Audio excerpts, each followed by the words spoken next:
দুইটা সাইজে গাড়ি স্টার্ট হয়ে যাবে। অবশ্যই মনে রাখতে হবে নতুন মডেল গাড়ি এই যে ক্লাস ফুল করে গাড়ি স্টার্ট দিতে হবে। আমি আপনাদের একটু ক্লিয়ার করি। এই যে আমি গাড়ি স্টার্ট অফ করলাম, কিন্তু এখন গাড়ি স্টার্ট হবে না।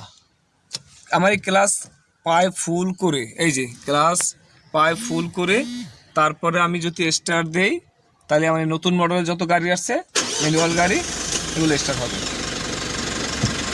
তো দেখা যাক আমরা গাড়িটা কীভাবে চালাবো। আমরা ফার্স্ট গিয়ার দিয়ে গাড়ি চালাতে হবে। দেখেন আমরা ফার্স্ট গিয়ার কীভাবে লাগাবো। এই যে দেখেন আমরা প্রথমে গাড়িটা, এই যে আমি হাত নিলাম, এই যে আমার গাড়ি 1 নম্বর গিয়ার। হ্যাঁ, তাহলে আমরা 1 নম্বর গিয়ারে এভাবে আমি হাত রাখলাম, হাত দিয়ে আমি এভাবে একটু বামে চাপ দিলাম, বামে চাপ দিয়ে আমি বাম পায়ে ক্লাস ফুল করলাম। ক্লাসটা একটু দেখি আমরা কীভাবে ক্লাস ফুল করতে হয়। এই যে আমরা প্রথমে এই যে ক্লাস ফুল করলাম, ফুল করে আমরা এই যে